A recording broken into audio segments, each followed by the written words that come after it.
네, 안녕하세요. 여러분들의 구독과 좋아요로 이 채널이 유지되고 있습니다. 네, 영상 속도는 1.5배를 추천드리는 바가 될 것 같고, 네, 항상 구독자님, 멤버십 회원님들에게 감사하다라고 말씀을 드리는 바가 될 것 같습니다. 네, 이번 내용은 블랙록 소식, 아주 좋은 소식 들고 와봤는데요. 같이 한번 보도록 하겠습니다. 네, 블랙록의 두 펀드가 1분기에 자사 비트코인 현물 ETF가 포트폴리오에 추가가 되었다고 하는데요. 여기서도 이제 보게 되면 이 두 펀드 내용은 서로 다른 성향을 보여주고 있는 게 아니고요. 대략 채권 기반의 형태로 보시면 될 것 같습니다. 그래서 채권 기반의 형태에서 이 자산을 취득을 했다라는 건 약간 좀 의미가 있다라고 볼 수가 있게 되겠죠. 그래서 각각 360만 달러 그리고 48만 6천 달러 정도를 좀 모았다라고 볼 수가 있게 되겠는데요. 이걸로 인해서 이제 막 시작을 하고 있다라고 보시면 될 것 같고, 블랙록은 정말로 비트코인의 진심이고, 그 다음에 이 어찌 보면 자산의 토큰화 부분에 좀 더 선구적인 역할을 제대로 보여주려고 그만큼 노력을 하고 있다라고 보이고 있는 실정입니다. 이제 이런 형태가 보여주고 있다 보니까 이 유입량에 있는 형태는 아무래도 나머지 ETF 부분에 따른 영향성이 좀 들어가고 있구나라는 걸 봐야 되겠죠. 그렇기 때문에 계속 이제 비트코인의 총량은 줄어들게 되고요. 조정에 있는 폭도 점진적으로 줄고 변동성도 줄어드는 형태가 나중에는 나올 수가 있기 때문에, 저번에도 이야기를 했지만 ETF 반에 현물 반 이렇게 섞어가지고 가져가시는 게 가장 좋다라고 저번에도 말씀을 드리기도 했습니다. 그 다음으로 또 나왔던 소식 몇 가지를 좀 본다라고 하면요. 자, 이번에 블랙록이 이더리움 S1 신청서 업데이트 버전을 제출을 했다라는 내용이 좀 있었고요. 그리고 34조 원 STO 시장 부분도 연초에 좀 뜨거웠었잖아요. 될까 말까 하다가 이거 별로 관심 갖지 말라고 이야기를 했죠. 어차피 안 될 것 같아가지고 이것도 추가 논의 없이 여전히 국회는 놀면서 돈도 벌고 우리 마음은 막 타들어가는 것도 모르면서 정말 위한다라고 이렇게 위선자 역할을 해주고 있는 아주 그냥 말도 안 되는 그런 부분을 좀 볼 수가 있게 되겠고요. 그 다음으로 또 보게 되면 이번에 이제 국세청 또 관련된 소식입니다. 6월 달에는 해외 금융 계좌 신고의 달입니다. 그러니까 신고하고 싶지 않으면 어떻게 해야 된다? 메타마스크에다가 옮겨 놓던지 개인 지갑에다가 옮겨 놓던지 해야 신고 대상에 빠지게 됩니다. 나머지 거래소의 해외 거래소 기반에서 가지고 있는 건 대부분 신고를 해야 된다. 얼마까지? 5억 원을 초과한 부분에 대해서 모든 자산에 대해서 신고를 하셔야 됩니다. 부동산이든 특정 자산이든 간에 나중에 걸리면 가산세 20% 처맞는다는 걸 여러분들은 꼭 기억을 해 두셔야 될 것 같고요. 그 다음에 이제 금융위원회가 가산자산 신설 추진한다라고 나왔고, 현물 ETF 승인 부분이라고 했는데, 저는 정치적 색깔 전혀 없고 저희 개인적인 생각을 말씀을 다시 한번 드린다고 하면요. 이 ETF 승인은 민주당에서 이야기가 나왔는데, 민주당에서 공약은 두 가지가 나왔습니다. 그 안에 ISA를 좀 더 확대를 시키겠다. 근데 이걸 좋다 이렇게 보는 게 아니라고 했죠. 원래 그냥 폐지를 하면 번거로운 짓거리 안 하고 그냥 내가 그냥 원했던 계좌 그런 형태에서 운영을 하면 되는데, 여기에서 괜히 ISA나 연금저축까지 이렇게 해가지고 번거롭게 해야 된다라는 게, 저는 절차가 복잡해지고 있는 이 시점이 말이 안 된다는 겁니다. 요즘 같은 시국에는 뭐 빅테크 시대에서도 이런 형태로 하지 않아요. 더욱더 간소화되고 더욱더 간편화되는 형태로 추진을 하고 있는 실정입니다. 어떤 프로젝트를 진행을 할 때도 마찬가지죠. 근데 약간 우리나라는 좀 이상한 형태로 역행을 하고 있다라고 저는 좀 표현을 드리고 싶고요. 그 다음에 두 번째로는 뭘 이야기를 하고 싶냐면, 자, 가산자산 신설 추진이라고 했고, 이 신설 추진이 됐다라고 해서 ETF가 되는 건 아닙니다. 결국엔 해당의 민주당에서 요구했던 게 현물 ETF 빠르게 승인을 시키겠다. 그럼 된다라는 건 이 ISA에서도 이제 살 수 있다라는 의미거든요. 근데 만약에 이걸 수용을 하지 않는 상태에서 금투세를 적용을 할 수 있을까? 비트코인에게도 저는 그렇게 보진 않습니다. 왜 그러냐면 모든 자산이 박살이 날 때 할 말이 없습니다. 그래서 완충작용으로 ISA에 있는 금액을 더 공제 범위나 금액을 좀 더 상향 조정을 해주는 이유는 이게 지수가 너무 많이 박살이 날까봐 완충제 역할로만 쓰이는 것 뿐입니다. 그래서 우리를 위한 척이라고 하지만 절대 위하는 게 아니죠.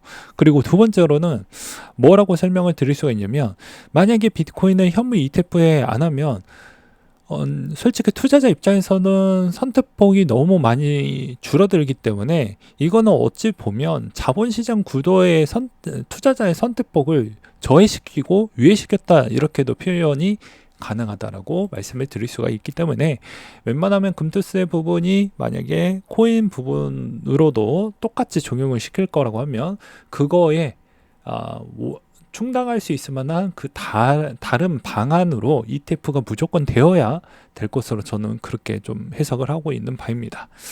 안 그러면 안 될 확률도 충분히 열려져 있다. 물론 이제 국회가 상식적으로 돌아가는 그런 동네가 아니기 때문에 제 생각은 이렇게 좀 공유를 드렸고요. 그 다음에 비트코인 장기 투자자 매입 활동은 여전히 증가를 하고 있다고 합니다. 여러분들이 이렇게 갈팡질팡할 때 항상 누군가는 매입을 해주고 있다라는 것과 그리고 24년도 내내 매도를 중단하고 다시 추적을 하고 있는 장기 보유자들을 한번 보게 되면 여러분들은 좀 깨달아야 되지 않을까 싶습니다. 그러니까 장투를 하면 이미 비트코인은 정답지가 이미 답이 나와져 있는데 이 순간순간 요 며칠 쳐다보고 몇 달 쳐다보았던 이 구간대를 볼 때 이게 이제 미심쩍을 수는 있어요. 근데도 불구하고도 시장에서 계속해서 우리가 확인을 하고 있지 않습니까? 누가 내 대신 사주고 있는지, 사줄 수 있는 범위와 범주가 더 확대가 되어가고 있는지 다 확인을 하고 있지 않습니까? 그래서 걱정할 필요가 없는데 이거는 뭐 투자 성향과 투자 경험의 차이라고 저는 말씀을 드리고 싶고요. 그 다음으로 이제 마운트콕스 이야기도 좀 해보려고 합니다. 마운트콕스 부분도 10월 31일 날 예정이 되어져 있는데 이게 이제 채권자 상환 기간일이 약간 애매하게 있다 보니까 이게 확인하기가 어렵습니다. 아직은 신탁관리위원회에서 매도 압력에 영향이 없고 그냥 지갑 이동만 좀 했다 라고만 보시면 될 것 같습니다. 그래서 이것도 아무리 못해도 10월 31일이니까 8월 한 중순이나 9월 달 정도가 되면 명확하게 내용이 나오겠죠. 그리고 이제 이더리움도 레버리지 ETF가 나왔습니다. 저번에 비트코인 했던 방식으로 레버리지 ETF를 1 맞추고 그리고 이더리움 1로 맞춰서 1대1로 계속 매입을 하면 이것도 좋은 성과가 나온다 라고도 말씀을 드렸기 때문에 이 전략도 잘 써보시길 바라겠고요.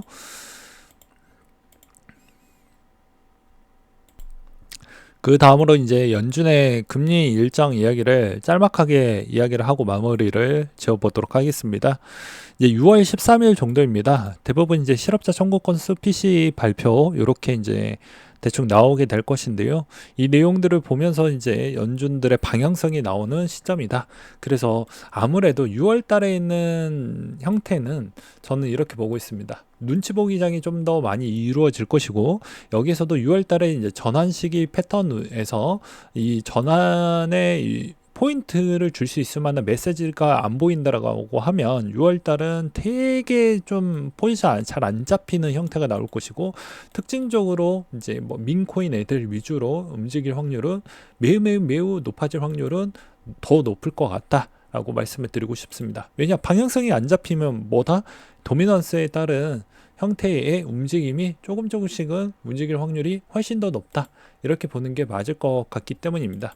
그래서 그런 추이를 좀 볼 필요성은 저는 있다라고 보고 있어요. 그래서 한동안 이 추세에 따른 도미넌스는 여기서 더 내려가거나 더 올라가거나 이 부분도 뭐 어느 정도 박스권 랠리에 볼린저 밴드 박스권 랠리에 좀 갇힐 것 같은데 그럼에도 불구하고도 이 박스권 랠리의 1% 안만 움직인다고 해도 전체적인 그 민코인 애들에게 수익성을 줄 수 있을 만한 요소와 요건 부분은 충족해 줄 것이라고 저는 생각을 하고 있는 실정입니다. 그리고 항상 여러분들은 특히나 가장 적은 소액 투자자이고 가성비 있게 수익성도 내야 되지만 시간이 여러분들 기간보다 더 많이 가지고 있고요. 더 여유롭게 가지고 있습니다. 그렇기 때문에 여러분들이 이 어려운 요 시점만 잘 넘긴다라고 하면 더 좋은 날도 있을 거라고 저는 생각을 합니다. 제가 매번 이야기를 했지만 저도 방송 엄청 오래 했잖아요. 보면서도 제 자산의 축적 부분도 항상 시간으로 대부분 해결을 했습니다. 물론 이제 트레이닝도 중간중간마다 해서 수익성도 많이 올리기도 했지만 가장 크게 수익성을 주었던 패턴은 저는 장기 투자라고 저는 말씀을 드리는 바가 될 것 같습니다.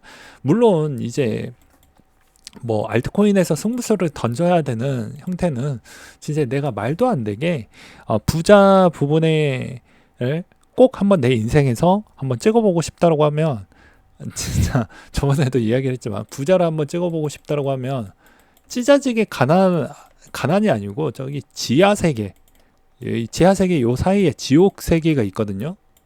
이 지옥이라고 했던 건 내가 죽을까 요렇게 생각하는 그 시기가 딱 잠깐 옵니다. 정신세계. 그리고 요 가난 요 사이에 정신세계가 요 사이에 또 들어가요. 그러니까 위험의 변동성이 엄청 커지죠.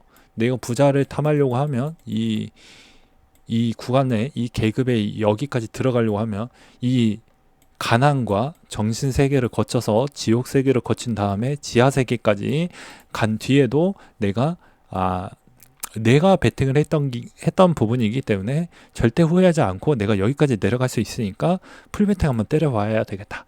이 정도에 있는 마음가짐이 되어져 있는 상태라도 섣불리 이걸 베팅하기가 어렵습니다. 대다수 부자들도 바보가 아니에요.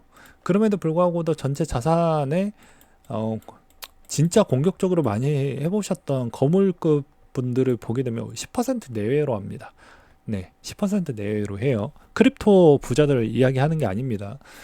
대부분 1%에서 많게는 5% 내외로 투자를 해서 여기서 대충 한 최대값을 뽑는다라고 해도 뭐 많게는 2배에서 5배 정도만 먹고 나오는 형태를 많이 봤기 때문에 이런 이야기를 하는 것입니다.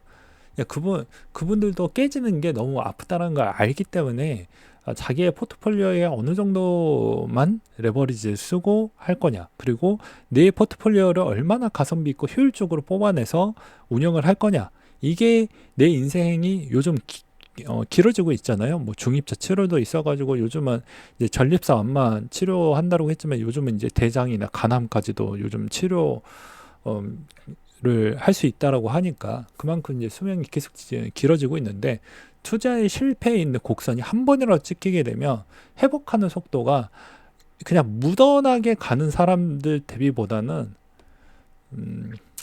확률이 많이 떨어집니다. 그래서 누누이 이런 재미없는 이야기를 하는 것이죠. 그래서 웬만하면은 포트폴리오도 누구나 가지려고 하는 그 포트폴리오도 최소 못해도 5만원, 10만원이라도 좀 들고 가보고 나중에 딱 보면 계좌 열어보면 그래 이거였지라고 생각을 할 때가 분명히 나올 겁니다. 그걸 잊지 마시라고 제가 소액이라도 비트코인, 이더리움을 들고 가라고 했던 이유가 분명히 다 이유가 있다. 그리고 레버리지 ETF도 적정량 쓰시라고 이야기를 했죠. 선물 거래할 필요 없다라고 다시 한번 말씀을 드리는 바가 될 것 같습니다. 그렇게만 혼합을 해서 가져가신다고 하면 여러분들은 더 좋은 결과가 나올 거라고 생각을 합니다. 네, 이상으로 마치도록 할게요.